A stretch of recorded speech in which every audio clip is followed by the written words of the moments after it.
The dust storm rolling through Yosemite, California in the summer of 1878 brought more than just grit and wind.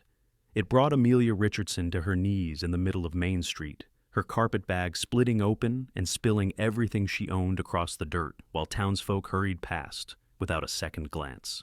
Preston Turner watched from beneath the awning of the general store, his calloused hands resting on his belt as he observed the woman scrambling to collect her belongings. He had seen that look before, the hollow expression of someone who had lost something far more precious than possessions.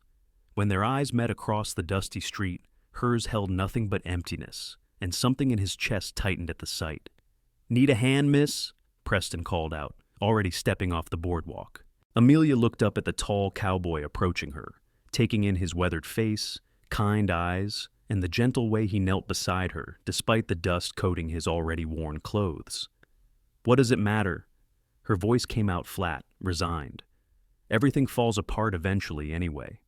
Preston gathered a handful of her scattered items, a worn Bible, some letters tied with faded ribbon, a photograph of a young couple that must have been taken years ago. That is a mighty grim way of looking at things. It is the only way that makes sense. Amelia snatched the photograph from his hands, clutching it against her chest. Love is dead. It died a long time ago, if it ever existed at all. Preston sat back on his heels, studying her face properly now. She could not have been more than 23 or 24, with auburn hair coming loose from its pins and green eyes that might have been beautiful if they held any light at all. "Let me prove you wrong about that starting today." Amelia stared at him, as if he had spoken in a foreign language. "Excuse me?" I said, "Let me prove you wrong, starting today." Preston stood and offered his hand. "My name is Preston Turner. I have got a ranch about 5 miles from town, raise cattle and horses. I am not much for fancy words, but I know a broken heart when I see one, and I know that giving up on love is about the saddest thing a person can do. You do not know anything about me." Amelia ignored his offered hand and struggled to her feet on her own, clutching her broken carpetbag. "You are right, I do not, but I would like to." Preston picked up the remaining items she had missed, holding them out to her. "At least, let me buy you some dinner at the boarding house. You look like you have not had a decent meal in days." Amelia wanted to refuse. Everything in her screamed to walk away from this foolish cowboy with his impossible offer and his earnest eyes.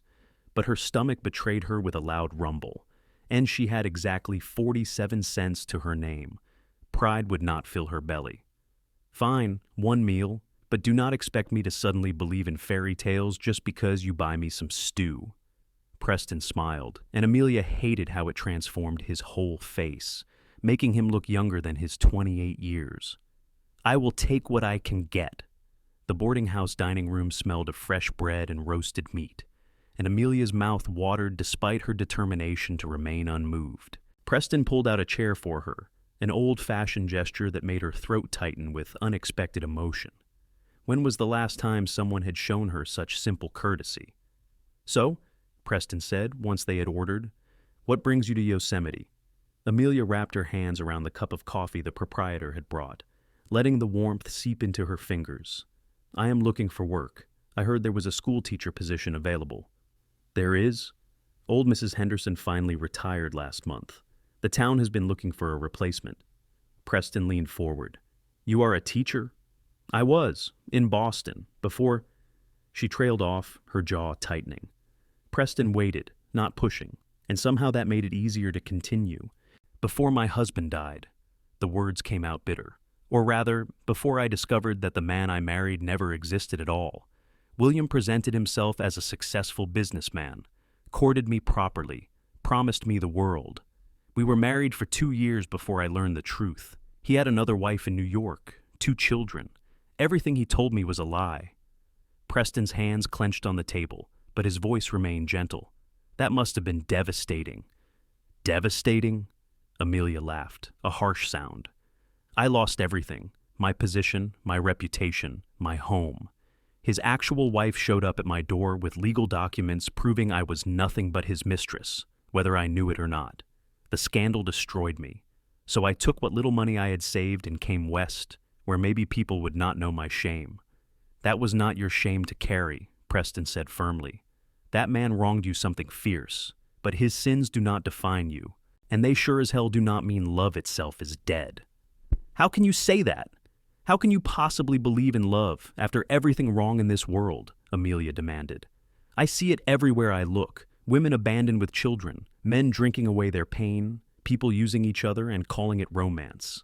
Love is just a pretty lie we tell ourselves before reality sets in. Their food arrived, and Preston waited until the proprietor had left before responding.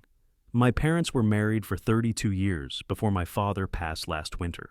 Every single day of those 32 years, my mother woke up and chose to love him. Even when times were hard, even when they disagreed, even when the drought killed half our herd and we nearly lost everything. She sat by his bedside for 3 weeks while the fever took him, holding his hand and telling him stories. When he died, the last word on his lips was her name. Preston met Amelia's eyes steadily. That was real. That was love. And it exists, whether you want to believe it or not. Amelia felt something crack in her chest, a tiny fissure in the wall she had built. Maybe your parents were the exception. Maybe they were not. Maybe you just got dealt a bad hand the first time around. Preston took a bite of his stew, giving her time to process. I am not asking you to marry me, Miss Richardson. I am just asking you to let me show you that good people still exist, that kindness exists, that maybe, just maybe, love exists too. Why? The question burst out of her. Why would you care about proving anything to a stranger? Preston was quiet for a long moment. His fork paused halfway to his mouth. Finally, he set it down. Because 3 years ago, I was engaged to a woman named Catherine. She was beautiful and charming, and I thought I was the luckiest man alive. 2 weeks before our wedding, she ran off with a gambler passing through town, taking the money I had saved to buy more land. Left me a note saying she could not bear the thought of being a rancher's wife, stuck in the middle of nowhere for the rest of her life. Amelia sucked in a breath. Preston. For a long time, I was angry, bitter, figured I was better off alone. He picked up his fork again, but did not eat. But then I watched my father dying, and I saw the way my mother loved him right up until the end. And I realized that Catherine leaving was not about love being dead. It was about her not being the right person for me. There is a difference. So you think you can just convince me of this through, what, acts of kindness? Showing me around your ranch? Amelia shook her head, but she was eating now, unable to resist the first real meal she had had in days. I think I can show you that you are worth more than how that man treated you, that you deserve better. And maybe along the way, you will start to believe that good things are still possible. Preston's smile turned slightly rueful. Or maybe you will still think I am crazy, but at least you will have had some decent company while you are settling into town. Despite everything, Amelia felt the corner of her mouth twitch. You are definitely crazy. Probably. Preston raised his coffee cup in a mock toast. But crazy beats bitter any day of the week. They finished their meal in a more comfortable silence, and when Preston insisted on walking Amelia to the boarding house where she had rented a small room, she did not protest. The sun was setting over the distant mountains, painting the sky in shades of orange and pink that hurt to look at with their beauty. I will come by tomorrow if that is all right, Preston said as they stood outside the boarding house. Help you get settled, maybe introduce you to some folks who can help with the teaching position. You do not have to do that. But Amelia's protest was weaker now, exhaustion seeping into her bones. I know I do not have to. I want to. Preston tipped his hat to her. Get some rest, Miss Richardson. Tomorrow is a new day. Amelia watched him walk away, his long stride eating up the dusty street, and felt something unfamiliar stirring in her chest. Not hope, exactly. She was not ready for that. But maybe the faintest possibility that she had been wrong about this town, about this place, about this strange cowboy who wanted to prove the impossible. She slept better that night than she had in months.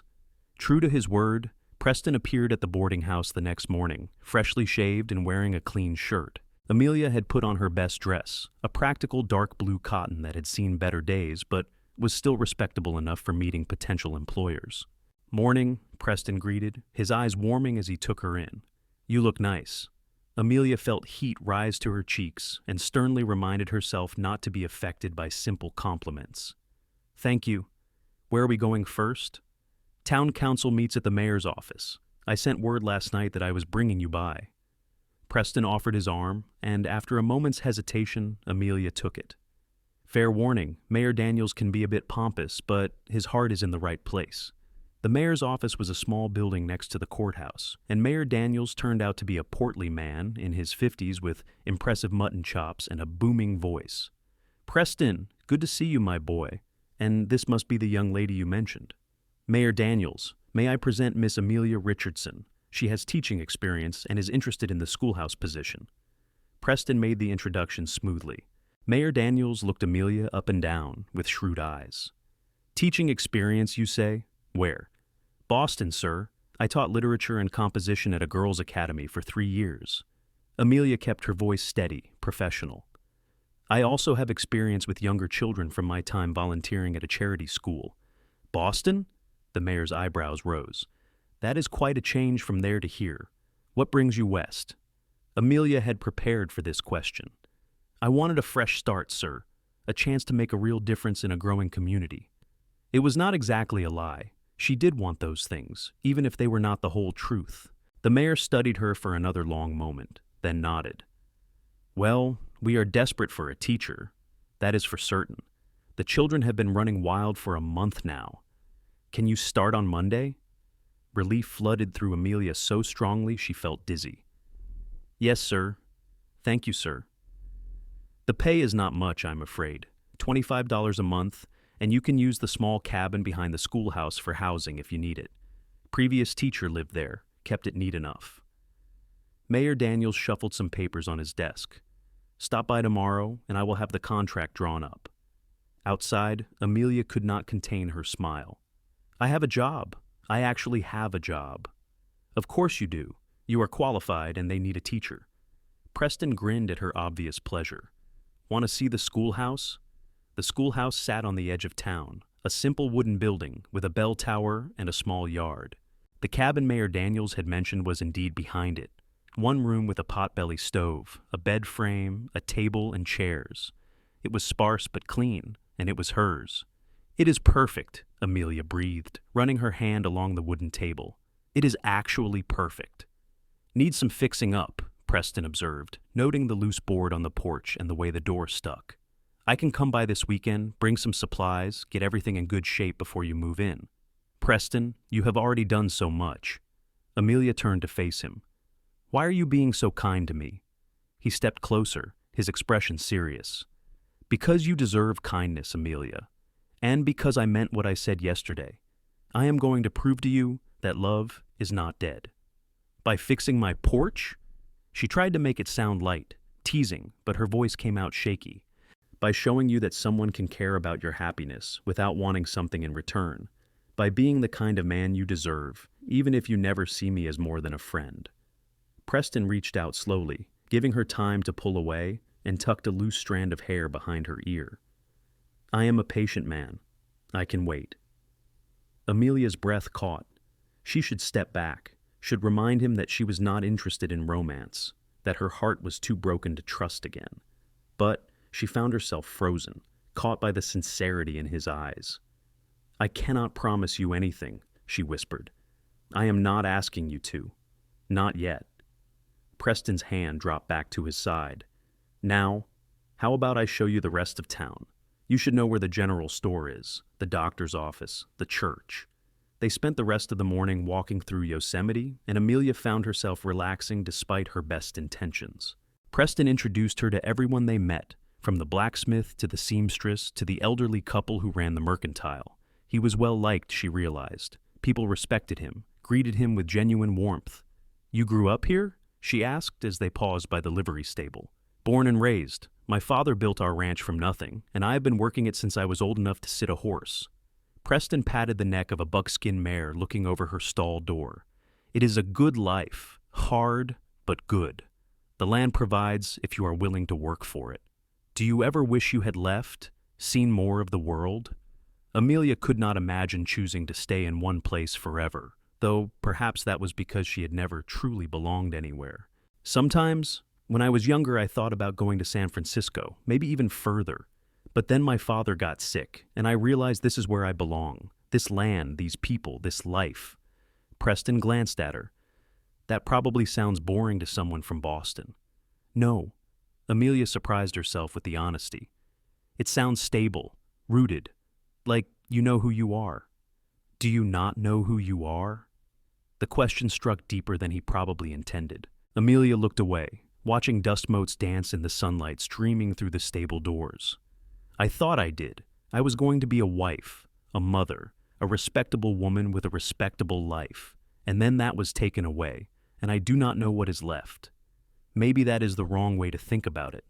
Preston leaned against the stable wall, his posture relaxed, but his attention focused entirely on her.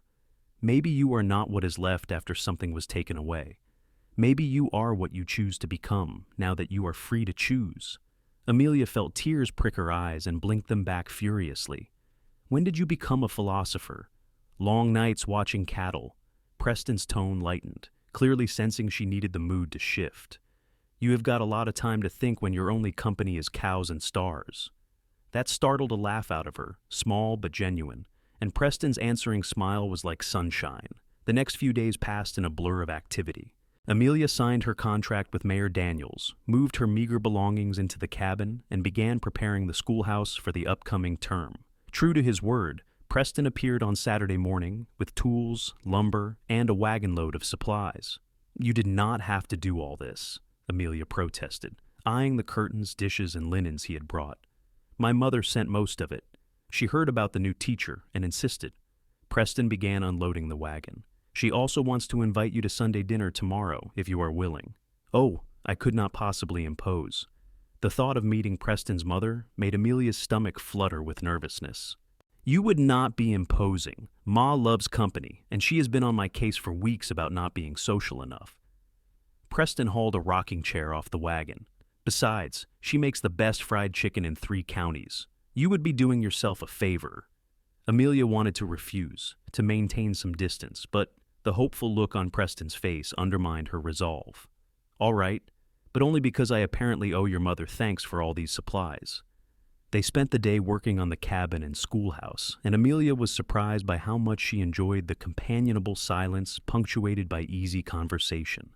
Preston told her about the ranch, about growing up in Yosemite, about his dreams of expanding the herd and maybe breeding horses seriously. She found herself sharing stories from Boston, carefully editing out the painful parts, focusing instead on her students and the books she loved. You light up when you talk about teaching, Preston observed as they took a break, sitting on the newly repaired porch with cups of water. It is the one thing I know I am good at. Amelia flexed her tired hands. The one thing that was mine, not tied to anyone else. You are good at a lot of things. You are smart, resourceful, brave enough to cross a continent alone. Preston counted off on his fingers. You have got a sharp sense of humor when you let your guard down, and you care deeply about things even when you pretend not to. You do not know that. But Amelia's protest was weak. Sure I do. I have been paying attention. Preston stood, offering his hand to help her up. Come on, we should finish that shelf before it gets dark. Sunday morning arrived bright and clear, and Amelia changed her dress 3 times before settling on a simple green cotton that brought out her eyes. She told herself she was not trying to impress anyone, but the butterflies in her stomach suggested otherwise. Preston arrived with a small buggy rather than on horseback, and Amelia appreciated the consideration. The ride to the Turner Ranch took about 40 minutes, following a dusty road that wound through increasingly beautiful landscape. The ranch itself was larger than Amelia had expected, with a sturdy house, a big barn, several corrals, and cattle dotting the hills beyond. It is beautiful, she said honestly, as Preston helped her down from the buggy. Wait until you see the view from the back porch. Preston's hand lingered on hers for a moment before he released it. Ma should be inside. Fair warning, she's going to love you and probably try to feed you until you burst. Martha Turner was a handsome woman in her 50s with silver-streaked dark hair and her son's kind eyes. She enveloped Amelia in a warm hug before she could even introduce herself properly. You must be Amelia. Preston has told me so much about you. Come in, come in. Dinner is almost ready and you look half-starved, dear girl. Martha ushered her inside, keeping up a steady stream of welcoming chatter that made it impossible to be nervous. The house was warm and comfortable, clearly a home rather than just a building. Photographs lined the mantel, handmade quilts draped the furniture, and the smell of roasting chicken made Amelia's mouth water. "Can I help with anything?" Amelia offered, but Martha waved her toward a chair. "Absolutely not. You are a guest. Sit, relax. Preston, get the girls some lemonade." Martha bustled around the kitchen with practiced efficiency, while Preston obeyed, catching Amelia's eye and smiling at his mother's commanding tone. Dinner was indeed the best fried chicken Amelia had ever tasted, accompanied by mashed potatoes, fresh beans, biscuits that melted in her mouth, and a berry pie that made her want to weep with happiness. But more than the food, it was the warmth of the Turners' company that affected her most deeply. Martha asked about her teaching plans with genuine interest, shared stories about Preston as a boy that made him groan with embarrassment, and spoke about her late husband with a mixture of grief and joy that Amelia had never witnessed before. This woman had lost her partner of 3 decades, yet she could still smile when remembering him. How was that possible? "You loved him very much," Amelia said quietly during a lull in the conversation. Martha's eyes grew bright with tears, but she nodded. "With everything in me. Still do, even though he is gone. Love like that does not die just because the person does." "How do you bear it? The pain of losing him?" The question escaped before Amelia could stop it. "Oh, honey." Martha reached across the table to take Amelia's hand. "The pain is worth it. Every moment of joy, every shared laugh, every quiet evening sitting together, it is all worth the pain of losing it. Because I would rather have loved James Turner for 32 years and lost him than never have known that kind of love at all." Amelia felt tears spill over, and Martha squeezed her hand gently. Preston looked stricken, clearly worried they had pushed too hard, but Amelia shook her head at him. "I am all right. I have never heard anyone talk about love like that before. Like it was something real and lasting. Because it is, dear. When it is real, it lasts forever, even beyond death." Martha released her hand and began clearing plates. "Preston, why do not you show Amelia the horses? Give her some air." Outside, the late afternoon sun painted everything golden. Preston led Amelia to the corral, where several horses grazed peacefully. A bay mare with a white star on her forehead immediately trotted over, nuzzling Preston's pockets for treats. "This is Daisy. Had her since she was a foal." Preston produced an apple slice and fed it to the mare. "She is getting old now, but she is still the sweetest horse I have ever known." Amelia tentatively reached out to stroke Daisy's soft nose. "I have never been very comfortable around horses. They can sense fear, but they can also sense kindness. Here."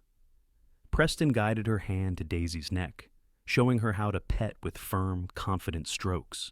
He stood close behind her, his hand over hers, and Amelia was acutely aware of his warmth, his solid presence. "She likes you," Preston murmured, and Amelia could feel his breath on her hair. "How can you tell?" Her voice came out shakier than intended. "See how relaxed she is, how she's leaning into your touch. Animals know good people." Preston stepped back, giving her space, and Amelia immediately missed his nearness. They stood watching the horses in comfortable silence until Preston spoke again, his voice thoughtful. "Can I ask you something?" "Of course." "What would it take for you to believe in love again? What would you need to see?"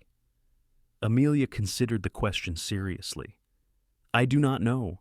I thought I had love with William. I thought I knew what it felt like, and I was completely wrong. So how could I ever trust my own judgment again?"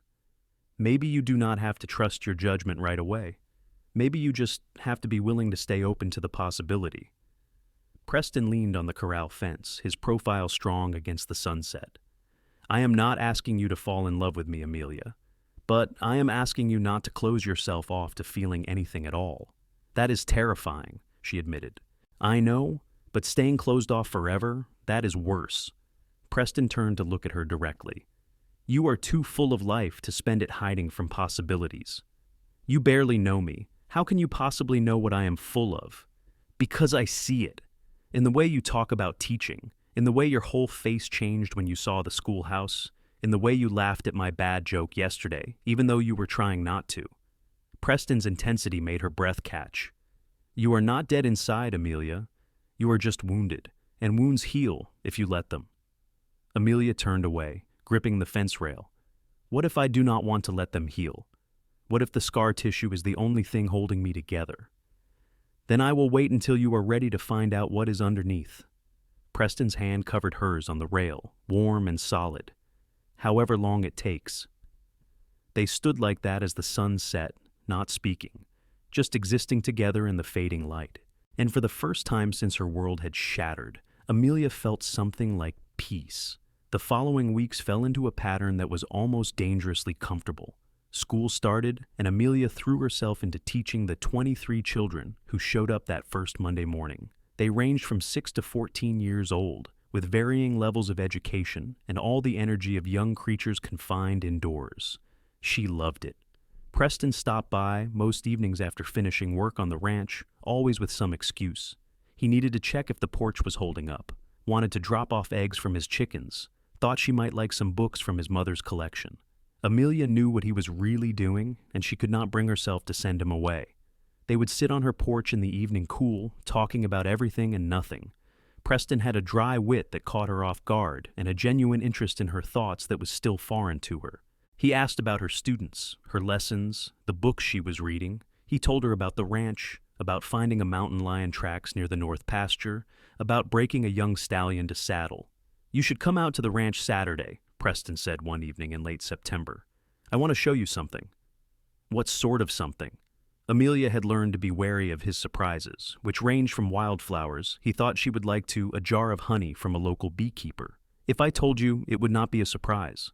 Preston's eyes crinkled with amusement. "Trust me?" The question held more weight than the words suggested. Amelia met his gaze and realized that, somewhere along the way, she had started to trust him. Not completely, not with everything, but more than she had trusted anyone in a long time. "All right, Saturday." Saturday dawned cool and crisp, the first real hint of autumn in the air. Preston arrived mid-morning with his buggy and a mysterious covered basket. "What is that?" Amelia asked, climbing up beside him. "Lunch. We are going to be gone for a while." Preston clicked to the horses, and they set off, not toward his ranch, but in a different direction entirely. They drove for over an hour, leaving the town far behind and climbing into the foothills. The landscape grew increasingly spectacular, with towering pines and glimpses of distant granite cliffs. Finally, Preston pulled off the main track onto what was barely a trail, navigating carefully through the trees until they reached a clearing. "We have to walk from here," he said, securing the horses and grabbing the basket. "It is not far." He led her along a narrow path through the forest, and Amelia could hear rushing water growing louder. Then the trees opened up, and she gasped. A waterfall tumbled down a sheer rock face into a crystal-clear pool surrounded by smooth boulders and wildflowers. The spray created rainbows in the sunlight, and the whole place felt untouched, magical, like something from a storybook. "Preston, this is incredible." Amelia spun in a slow circle, taking it all in. "Found it when I was 13, tracking a stray calf. Never told anyone about it except my father." Preston set the basket down on a flat rock. Figured it was time to share it with someone else. The significance of that statement was not lost on Amelia. This was his special place, his sanctuary, and he was sharing it with her. "Thank you for bringing me here." They spread out the lunch Martha had packed and ate sitting on sun-warmed boulders with their feet dangling toward the water. The food was delicious, but Amelia barely tasted it, too overwhelmed by the beauty of the place and the feelings churning in her chest. "Can I ask you something?" Preston said after they had finished eating. "You always ask if you can ask something, and then ask anyway." But Amelia smiled to soften the words. "Fair point." Preston shifted to face her more fully. "Do you ever think about staying here? In Yosemite, I mean, making it home?" "I have not let myself think that far ahead." Amelia trailed her fingers in the cool water. "What if I start to put down roots and then everything falls apart again? What if it does not fall apart? What if it grows?" Preston's voice was gentle but insistent. "You have been here almost 2 months now. You have a job you love, students who adore you, friends starting to gather around you. My mother asks about you every time I see her. You are building a life here, whether you admit it or not." "I am terrified," Amelia whispered. "What if I let myself believe this is real, and then it gets taken away? What if you do not let yourself believe it is real, and you waste the whole thing being afraid?" Preston countered. "Life does not come with guarantees, Amelia. Bad things happen to good people. Hearts get broken. People die. But good things happen too. And if you are so busy protecting yourself from the bad that you miss the good, then what is the point? Amelia turned to look at him, really look at him, seeing not just the handsome cowboy who had been so kind to her, but the man beneath, strong but gentle, patient but persistent, scarred by his own losses but still willing to open his heart. How are you so brave? I am not brave. I am just too stubborn to give up on things that matter. Preston reached out and tucked a wind-blown strand of hair behind her ear, his fingers lingering against her cheek. And you matter, Amelia. You matter so much. Her breath caught. They were close enough that she could see the flecks of gold in his brown eyes, could feel the warmth radiating from his body. Preston, I am falling in love with you. The words tumbled out of him in a rush. I know I said I would wait, that I would not push, but I cannot keep pretending that what I feel is just friendship. I think about you all the time. I make up excuses to see you. I lie awake at night, remembering the way you laugh. And I know you are scared. I know you have been hurt, but I need you to know that what I feel is real. Amelia's heart hammered against her ribs. Every instinct screamed at her to pull away, to protect herself, to rebuild her walls. But looking into Preston's eyes, seeing the vulnerability there, something else stirred, something that felt dangerously like hope. I do not know if I can do this, she said, her voice shaking. I do not know if I have it in me to trust again. Then do not trust, not yet. Preston took her hand, threading his fingers through hers. Just do not run away. Stay here, in this moment, and let yourself feel whatever you are feeling without judging it. So she did. She sat there holding Preston's hand, listening to the waterfall, feeling the sun on her face and the butterflies in her stomach, and the terrifying flutter in her chest that might have been the beginning of something she had thought was dead forever. I think I might be starting to care about you, she finally admitted, the words barely audible over the rushing water. And it scares me to death. Preston's smile was like dawn breaking. That is enough. That is more than enough. He did not try to kiss her, did not push for more. He just held her hand, and they sat together by the waterfall until the sun began to sink low, painting the sky in brilliant colors. And when he finally helped her to her feet and they walked back to the buggy, Amelia's hand remained in his. The ride back to town was quiet, but not uncomfortable. Amelia's mind was spinning, trying to process what had happened, what she had admitted, what it might mean. Preston seemed content just to be near her, occasionally squeezing her hand where it rested on the seat between them. I am not going to ask you for anything you are not ready to give, Preston said as they neared the schoolhouse. But I want you to know that I am here for whatever you need, whenever you need it. Even if I am a complete mess, Amelia tried to make it light, but the question was genuine. Especially then, Preston helped her down from the buggy, his hands steady on her waist. Everyone is a mess sometimes. The trick is finding someone who does not mind holding you together while you figure it out. That night, Amelia lay awake in her small cabin, staring at the ceiling and feeling her carefully constructed defenses crumbling. She had been so certain that love was a lie, that opening her heart again would only lead to more pain. But Preston made her want to believe. He made her want to try. It was the most terrifying feeling she had ever experienced, and somehow also the most exhilarating. October arrived with cooler temperatures and the aspens turning gold in the hills. The school year was in full swing, and Amelia had settled into a routine that felt almost comfortable. Preston continued his evening visits, and Amelia stopped pretending she did not look forward to them. Martha invited her to Sunday dinner regularly now, and Amelia found herself becoming part of the Turner family in a way that both warmed and unsettled her. She helped Martha with preserving vegetables from the garden, learned to make bread the way Preston liked it, spent hours talking about everything from books to ranching to the challenges of being a woman in the West. "You are good for him," Martha said one afternoon as they worked on a quilt together. "I have not seen Preston this happy since before Catherine left." Amelia's needle paused. Preston had told her about his former fiancée, but hearing Martha mention her still sent a spike of something uncomfortable through her chest. "I am not sure I am good for anyone right now." "Nonsense. You are exactly what he needs, someone smart and strong who is not afraid to challenge him." Martha's needle flew through the fabric with practiced ease. And he is good for you too, I think, helping you remember how to trust. Is it that obvious I have trouble trusting? Amelia asked wryly. Dear, you have walls around your heart so thick it is a wonder Preston managed to find a crack to slip through. Martha's tone was kind, not judgmental. But whatever happened to you before, whoever hurt you, they do not get to define your future.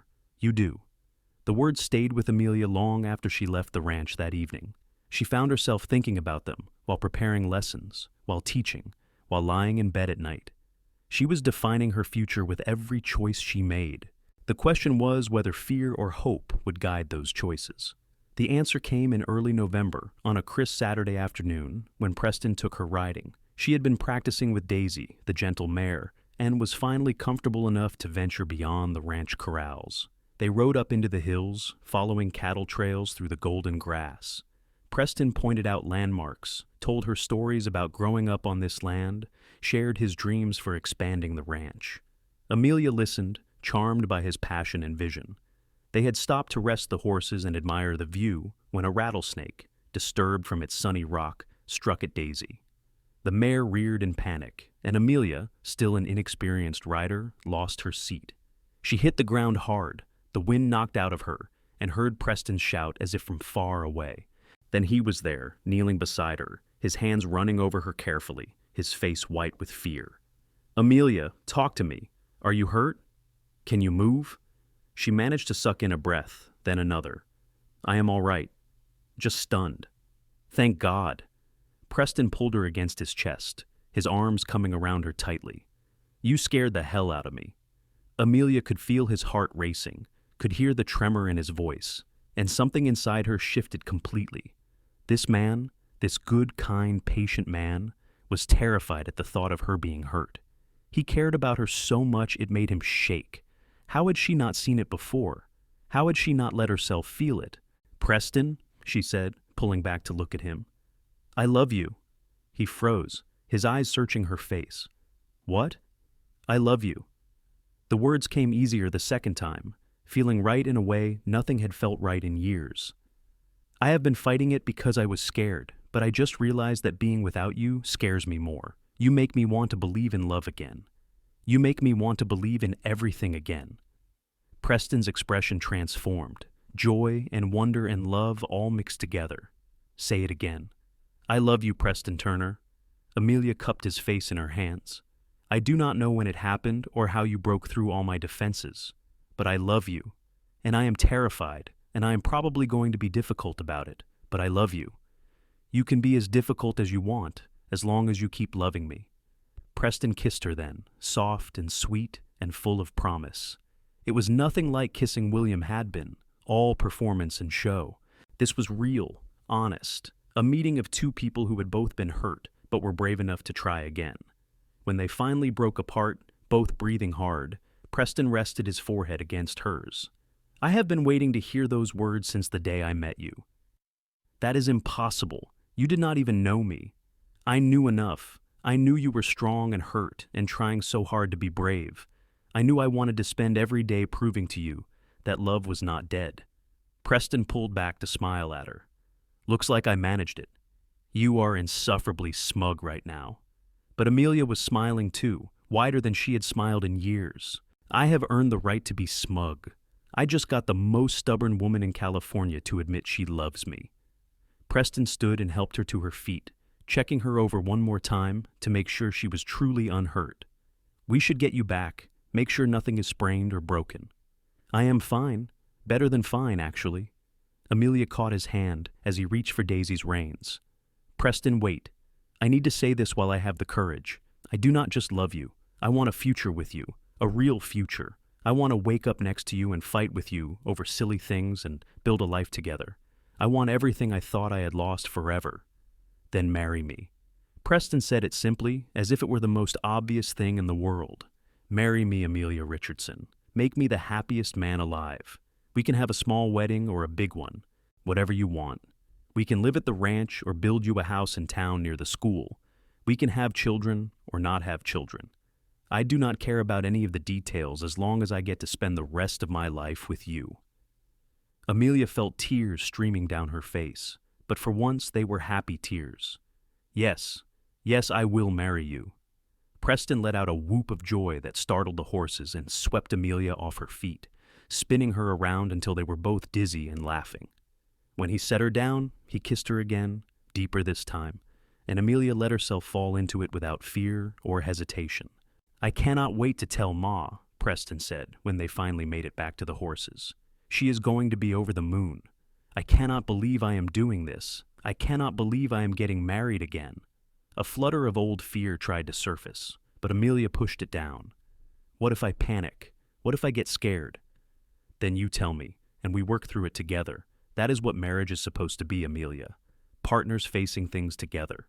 Preston helped her mount Daisy, his hands steadying. "I am not going anywhere, even when things get hard, even when you are scared, even when we disagree about something. I am here for the long haul." The ride back to the ranch seemed to take no time at all. Martha took one look at their faces and burst into tears of joy, pulling them both into a fierce hug. "Finally! I have been waiting for this boy to work up the courage to propose properly." "I was working up to it," Preston protested. "She just made it easier by telling me she loved me first." "Smart girl." Martha beamed at Amelia.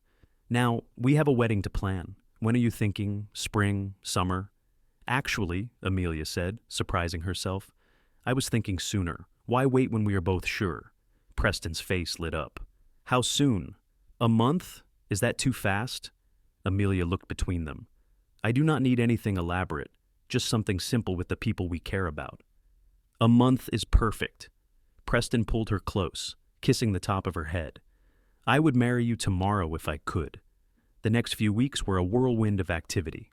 Amelia continued teaching while also preparing for the wedding. Martha took charge of most of the planning with enthusiasm, and the women of Yosemite rallied around their schoolteacher with heartwarming support. The seamstress offered to make Amelia's wedding dress. The baker insisted on making the cake as a gift. And even Mayor Daniels got involved, offering the use of the town hall for the reception. "People really care about you," Preston observed one evening as they sat on her porch going through another pile of kind offers and gifts. "It is strange. I came here thinking I would always be alone, that I would never belong anywhere again." Amelia leaned against Preston's shoulder. "But somehow, this place has become home. It is not strange at all. You are easy to love, Amelia, even when you are trying not to be." Preston wrapped his arm around her. "The whole town has adopted you." The wedding took place on a sunny December afternoon with unseasonably warm weather. Amelia wore a simple cream-colored dress that made her feel beautiful without being extravagant. Martha had woven wildflowers into her hair, and she carried a bouquet of late-season blooms that Preston had somehow found. The ceremony was held in the church with seemingly the entire town in attendance. Amelia's students filled the first 2 rows, their faces shining with excitement. Martha sat in the front, dabbing at her eyes with a handkerchief. And at the altar, Preston waited in his best suit, his eyes never leaving Amelia's face as she walked down the aisle. "You are so beautiful," he whispered when she reached him. The minister kept the ceremony short and sweet. When he got to the vows, Preston took Amelia's hands and spoke from the heart. "I promise to love you every day for the rest of my life, to support your dreams and share your burdens, to be patient when you are scared and strong when you need me, to prove to you over and over again that love is real and worth fighting for." Amelia's voice shook, but she met his eyes steadily. "I promise to trust you, even when it is hard, to let myself be loved and to love you in return with everything I have, to build a life with you based on honesty and respect and partnership, and to never forget that you gave me back my faith in love." There was not a dry eye in the church by the time they were pronounced husband and wife. Preston kissed her to thunderous applause, and Amelia felt something inside her, finally, fully heal. The reception in the town hall was lively and joyful. There was music and dancing, more food than any gathering needed, and toast after toast wishing the couple well. Amelia danced with Preston, with Mayor Daniels, with several of her older students, and even with the shy blacksmith who had helped repair her cabin months ago. "Having fun?" Preston asked during one of their dances together, holding her close. "More fun than I ever thought possible." Amelia rested her head on his chest, listening to his heartbeat. "Thank you for not giving up on me. Thank you for letting me in." Preston kissed her hair. Ready to go home? Home was the ranch, where Preston had spent the last week preparing the master bedroom for both of them. Martha had tactfully decided to visit her sister in Sacramento for a few weeks, giving them privacy.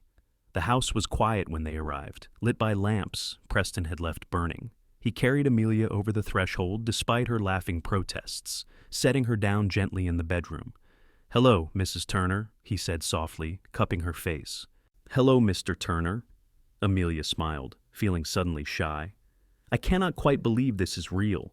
"It is real. We are real." Preston kissed her softly. "And we have the rest of our lives to prove it to each other."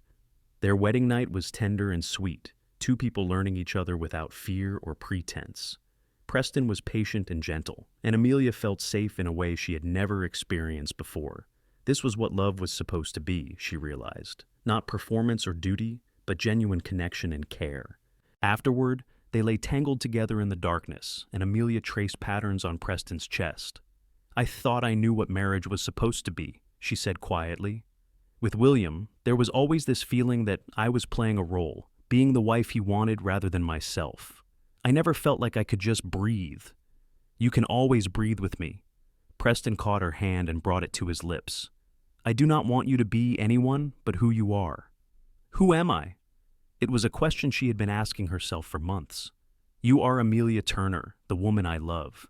You are smart and strong and kind. You are a teacher who cares deeply about her students. You are someone who has been hurt but chose to be brave anyway. You are mine, and I am yours, and that is all that matters." Amelia kissed him then, pouring everything she felt into it, and they made love again with more passion this time, more certainty. The weeks that followed were an adjustment as they learned to live together. Preston was an early riser, often up before dawn to tend the animals. Amelia was used to quiet mornings with her coffee and books. They negotiated and compromised, finding a rhythm that worked for both of them. Amelia continued teaching, riding to the schoolhouse each morning on Daisy. Preston had given her the mare as a wedding present, and Amelia had become quite comfortable in the saddle. Some days Preston would ride in with her, working on repairs around town or meeting with other ranchers. Other days she would ride alone, enjoying the quiet time to think. Evenings were spent together, cooking dinner, talking about their days, reading by the fire. Martha returned after 3 weeks, and the three of them settled into an easy household routine. Martha adored having Amelia there, and Amelia found herself learning all sorts of skills she had never acquired in her city upbringing. How to preserve food, how to mend clothes properly, how to manage a household on a working ranch. "You are taking to ranch life better than I expected," Preston teased one evening as he watched Amelia expertly pluck a chicken for dinner. "I am surprising myself," Amelia admitted.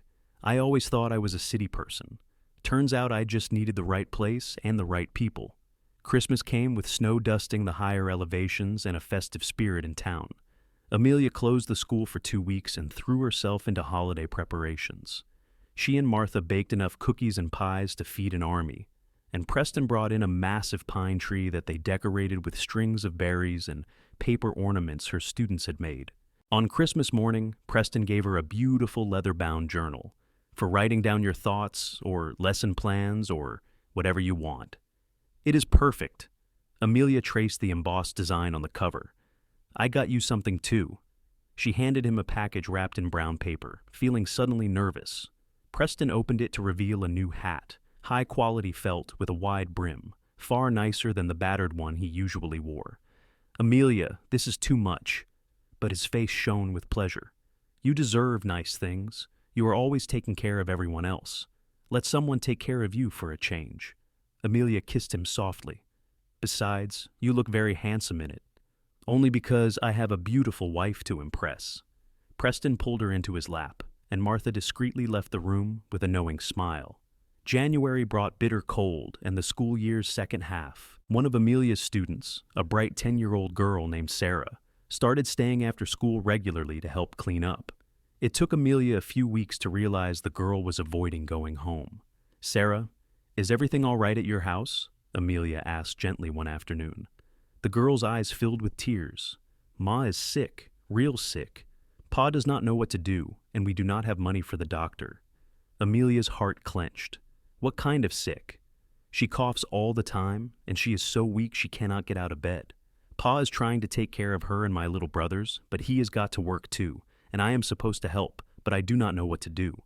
The words poured out in a rush. That evening, Amelia told Preston everything. "We have to help them." "Of course we do." Preston was already reaching for his coat. "Let me get Doc Wilson. You put together some food and supplies." They rode into town together, and within an hour, Doc Wilson was at the small homestead, examining Sarah's mother, while Amelia helped get the children fed and the house in order. Preston talked quietly with Sarah's father, a worn-looking man named Henry, about what could be done. Sarah's mother, it turned out, had pneumonia. Doc Wilson prescribed bed rest, nourishing food, and medicine the family could not afford. Preston paid for everything without hesitation, and when Henry protested, Preston cut him off. "You would do the same for me if our positions were reversed. That is what neighbors do." Preston gripped the other man's shoulder. "Focus on getting your wife well. Everything else can wait." Over the following weeks, Amelia and Preston became fixtures at the homestead. Amelia would stop by after school with food Martha had prepared, helping care for the children and sitting with Sarah's mother. Preston brought firewood and helped Henry with repairs the man had no time for. Slowly, with proper medicine and care, Sarah's mother began to recover. "You are angels," she told Amelia one afternoon, tears streaming down her face. "I do not know how to thank you." "You do not have to thank us. We are just doing what anyone would do." Amelia squeezed her hand gently. "Not everyone would, though. Most people in our position get overlooked, forgotten." The woman, whose name was Catherine, said softly, "You did not have to care about us." "Of course we did. Sarah is my student. That makes all of you family." Amelia meant it, and saying it made her realize how much her perspective had changed. A year ago, she would not have believed she could care so deeply about people she barely knew. Now, she could not imagine doing anything else. Winter gave way to spring, and with the warmer weather came news that made Amelia's heart skip a beat. She was pregnant. She told Preston on an evening in early April, when the wildflowers were just beginning to bloom. He had been working on repairing a fence section, and she brought him water and watched him work, trying to find the right words. "Preston, I have something to tell you." He looked up, immediately alert to the seriousness in her tone. "What is wrong?" "Nothing is wrong. At least, I do not think so. I hope not." Amelia twisted her hands together. "I am going to have a baby." Preston dropped his hammer. For a long moment, he just stared at her, and Amelia's nervousness grew. Then his face broke into the widest smile she had ever seen, and he let out a whoop of joy that echoed across the ranch. "We are having a baby!" He picked her up and spun her around, then immediately set her down carefully. "Wait, should I be doing that? Are you all right? Do you need to sit down?" Amelia laughed, her anxiety dissolving. "I am fine. Pregnant women are not made of glass." "We are having a baby," Preston repeated, wonder in his voice. He placed his hand on her still flat stomach. "A baby. Our baby." "Are you happy?" Amelia asked, even though his reaction had made it clear. "Happy? Amelia, I am over the moon. You are giving me a family, a real family."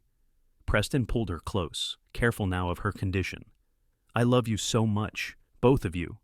Martha was equally thrilled when they told her, immediately launching into plans for a nursery and baby clothes and all the things they would need. Amelia let herself be swept up in the excitement, marveling at how different this pregnancy felt from the life she might have had with William. Here, she was surrounded by love and support. Here, she felt safe. The pregnancy progressed smoothly through spring and into summer. Amelia taught school until the term ended in June, then spent the hot months preparing for the baby with Martha's help. Preston became almost comically protective, hovering whenever she did anything more strenuous than sitting and reading. "I am pregnant, not dying," Amelia told him, after he insisted on carrying a basket that could not have weighed more than 5 pounds. "I know, but what if you tripped? What if you hurt yourself or the baby?" Preston set the basket down and pulled her into his arms. "I could not bear it if anything happened to either of you." "Nothing is going to happen. Women have been having babies since the beginning of time." But Amelia softened, understanding his fear. "I love that you care so much, but you need to let me do things. I will go crazy if you treat me like an invalid for the next 3 months." They compromised, with Preston trying to rein in his protective instincts and Amelia trying to be patient with his worrying. As her belly grew, so did their excitement. They set up the nursery in a small room next to their bedroom, painting it a cheerful yellow and filling it with a cradle Preston's father had made years ago. "My mother used this for me," Preston said, running his hand over the smooth wood. "And now, our baby will use it. It is perfect." Amelia stood beside him, her hand on her swollen stomach. The baby kicked, and she guided Preston's hand to feel it. "There, did you feel that?" Preston's eyes widened. "That is our baby. Our baby is in there kicking." Very enthusiastically, usually right when I am trying to sleep. But Amelia smiled, feeling more connected to this new life than she had thought possible. The baby came on a cool October evening, just as the leaves were turning gold again.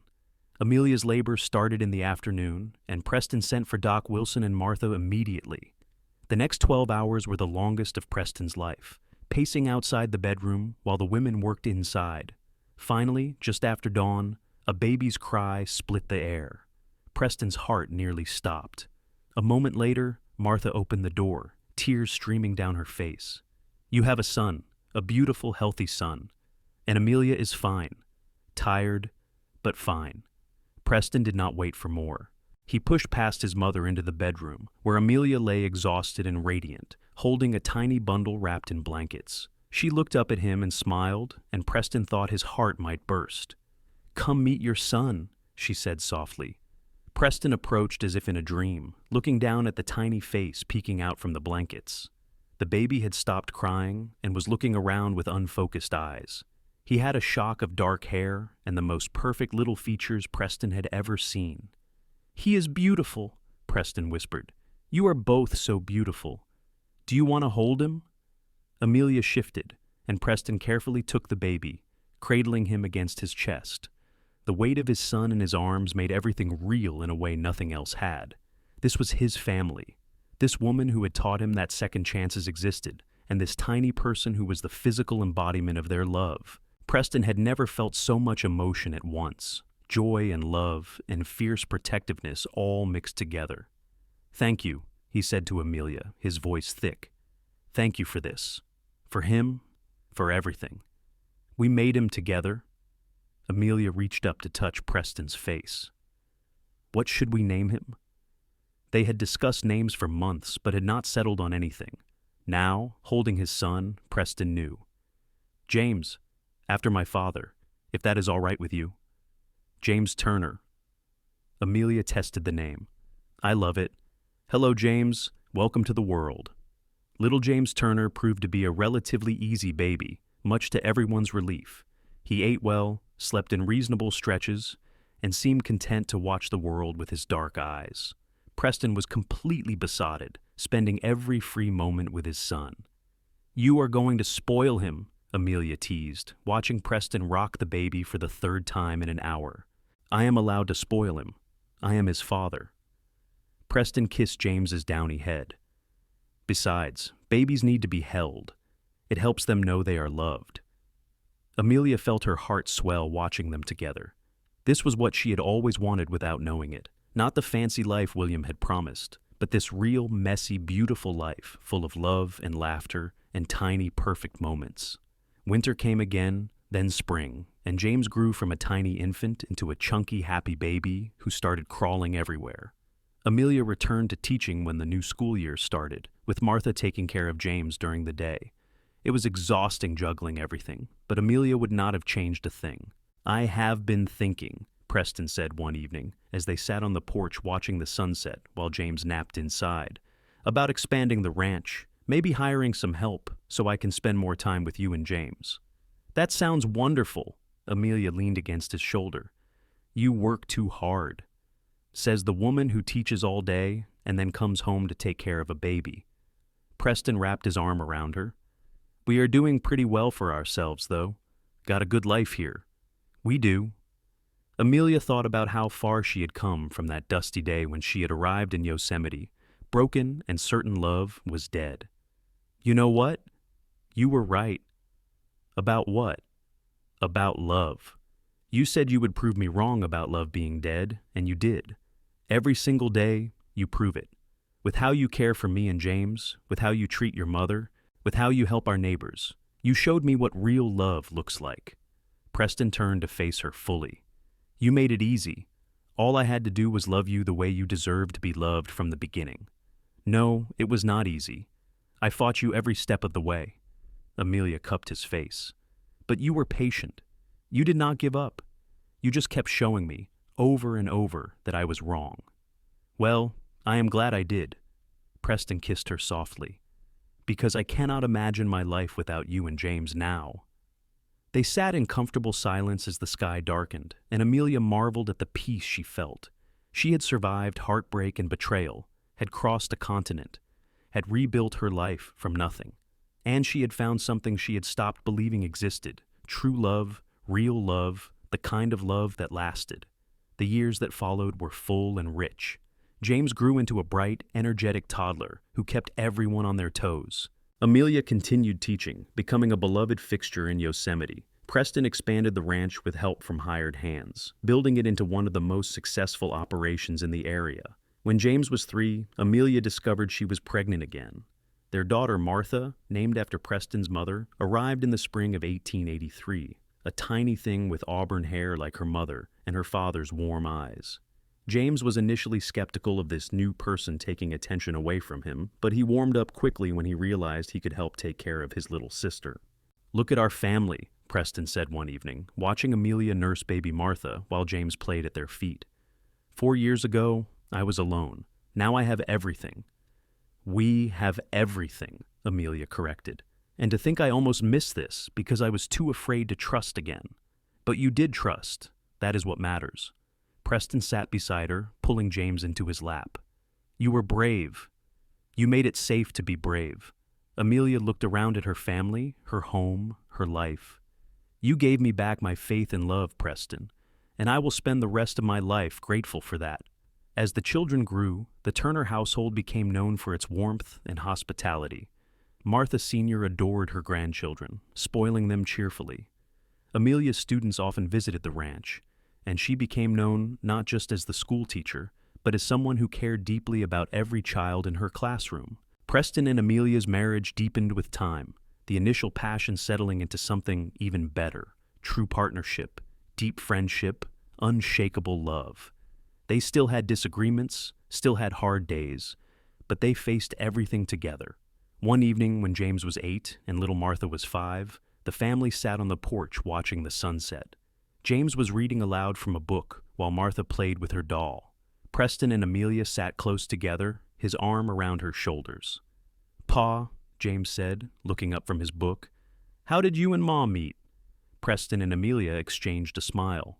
"Well," Preston began, "I saw your mother having a very bad day in the middle of town, and I decided to help her. And I thought your father was crazy," Amelia added, laughing.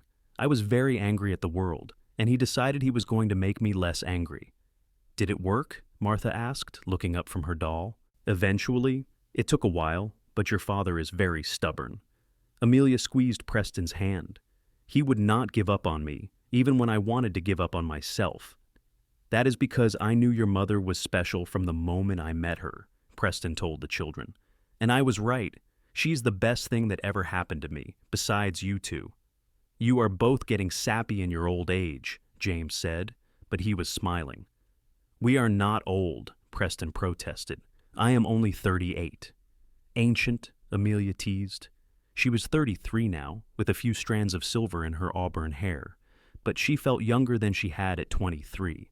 Love had done that, had given her back the years she had lost to bitterness. That night, after the children were in bed, Preston pulled Amelia into his arms. "Do you ever regret it? Marrying me, staying here, this life?" "Never, not for a single second." Amelia kissed him deeply. "This life, this family, you are everything I did not know I needed." "I love you, Amelia Turner. I love you too, Preston Turner, more than I ever thought possible." They stood like that on their porch, holding each other under the stars. Two people who had been broken and found healing in each other. Two people who had proven that love was not dead, that second chances existed, that happy endings were real if you were brave enough to reach for them. The ranch continued to prosper, and Preston became known throughout the region as a fair dealer and skilled rancher. Amelia taught for another 15 years, influencing hundreds of students and becoming one of the most respected women in Yosemite. James grew up to work the ranch alongside his father, showing the same dedication and kindness. Martha became a teacher like her mother, taking over the schoolhouse when Amelia finally retired. Preston and Amelia grew old together, their hair going silver, their faces gaining lines, their bodies slowing down. But their love never diminished. If anything, it grew stronger, deeper, richer with every passing year. On their 30th wedding anniversary, their children and grandchildren gathered at the ranch for a celebration. James had married a sweet woman named Elizabeth and given them 3 grandchildren. Martha had married a young doctor who had come to Yosemite and had 2 children of her own. The house was full of noise and laughter and love. "Look at what we built," Amelia said to Preston as they watched their family from the porch that evening. She was 63 now, and he was 68, both of them healthy and content. "We built something pretty amazing." Preston pulled her close, as he had done thousands of times over the years. "You know what, though? The best part is that we got to build it together. Remember when I told you love was dead?" Amelia laughed softly. "I was so wrong. You were hurt. That is different from being wrong." Preston kissed her temple. "But I am glad I got to prove you wrong anyway." "Me too. Every single day, I am grateful you did not give up on me." Amelia turned to look at him, seeing not just the older man he had become, but also the young cowboy who had knelt in the dust to help a stranger. "You saved me, Preston." "No, you saved yourself. I just gave you a safe place to land while you did it." Preston cupped her face gently. "We saved each other." As the sun set over the California hills, painting the sky in brilliant colors, Preston and Amelia stood together, surrounded by the family they had created.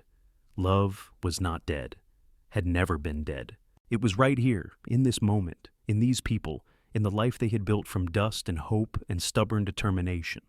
And it would live on long after they were gone, in their children and grandchildren, in the stories they would tell, in the example they had set. Love was not dead. It was the most alive thing in the world, and Preston and Amelia Turner had spent 30 years proving it, one day at a time. Years continued to pass in gentle succession, each one adding to the tapestry of their life together. When Preston turned 75, he finally agreed to let James take over most of the ranch operations, though he still insisted on riding out to check on things most days. Amelia, at 70, had long since retired from teaching, but remained active in town affairs and thoroughly enjoyed spoiling her 7 grandchildren. They developed a routine in their later years that suited them perfectly. Mornings were spent on the porch with coffee, watching the sunrise and talking about everything and nothing. Afternoons might bring visits from family or quiet time reading together. Evenings always ended the same way, sitting side by side as the sun set, Preston's hand in Amelia's. "Do you remember the day we met?" Preston asked one summer evening when they were both in their late 70s. His hair was completely white now, his face deeply lined, but his eyes still held the same warmth they always had. "Every detail." Amelia squeezed his hand. "You looked at me like I was worth saving, even though I was a complete mess." "You were never a mess. You were just lost for a little while." Preston brought her hand to his lips. "I am so grateful that storm blew you into my life." "Literally," Amelia smiled. "The dust storm, my carpetbag breaking, everything I owned scattered in the street. Best dust storm of my life." Preston pulled her closer. "Brought me you." They sat in peaceful silence, comfortable in a way that only came from decades of shared life. Their children and grandchildren had their own lives now, successful and happy, carrying forward the values Preston and Amelia had instilled. The ranch was thriving under James's management. Martha's son was considering taking over the schoolhouse teaching position. Everything they had built was continuing, growing, flourishing. "I am tired," Preston admitted one evening in the autumn of their 50th year together. He was 83 now and had been slowing down noticeably over the past months. Not unhappy, just tired. Amelia felt a chill of fear, but pushed it away. They had known this time would come eventually. "I know, my love, I know. I do not want you to be sad when I am gone." Preston turned to look at her directly. "We have had a good life, Better than good. I got 50 years with the woman I love. That is more than most people get. Do not talk about leaving me. Amelia's voice caught. Not yet. Not yet, Preston agreed, pulling her close. But someday. And when that day comes, I need you to remember that love does not die. It changes form, but it does not die. I will always be with you, Amelia. Always. Preston passed away peacefully in his sleep 2 weeks after his 84th birthday, surrounded by family, his hand clasped in Amelia's. The whole town of Yosemite turned out for his funeral, testament to the life he had lived and the people he had touched. Amelia grieved deeply, but not bitterly. She had learned too much about love to let grief consume her. Preston had taught her that love was worth the pain of loss, and he had been right. She had 50 years of beautiful memories, 2 wonderful children, 7 grandchildren, and now 3 great-grandchildren. Her life was full because Preston had been in it. She lived for 5 more years after Preston's death, remaining active and engaged with her family and community. She spent time with her grandchildren, telling them stories about their grandfather, about the ranch's history, about love and bravery and second chances. On a warm spring evening, sitting on the porch where she had spent so many hours with Preston, Amelia felt a deep peace settle over her. She was 83 years old, and she was tired, ready to rest. As the sun set in brilliant colors over the California hills, she closed her eyes and thought about the scared, broken woman who had arrived in Yosemite so many years ago. That woman had believed love was dead, but a stubborn cowboy had proven her wrong, and what a beautiful life that had led to. Amelia Turner passed away in her sleep that night, and when her family found her the next morning, there was a smile on her face. They buried her next to Preston under an oak tree on the ranch with a simple headstone that read, "She said love was dead. He proved her wrong. Together forever." The ranch continued under James's care, then passed to his children, generation after generation, maintaining what Preston and Amelia had built. The story of how they met became family legend, told and retold, a reminder that love could heal even the deepest wounds, that second chances existed, that hope was never truly lost. And in Yosemite, California, where it all began, the schoolhouse still stood and the Turner Ranch still prospered, and people still told the story of the cowboy and the teacher who proved that love, real love, never dies. It just grows and deepens and continues on through everyone it touches, rippling forward through time like a stone dropped in still water, spreading circles of light that never truly fade. Love was not dead. It had never been dead. Preston Turner had known that from the very beginning, and Amelia Turner had learned it, lived it, and passed it on to everyone blessed enough to know her. That was their legacy. That was their gift. That was their happily ever after.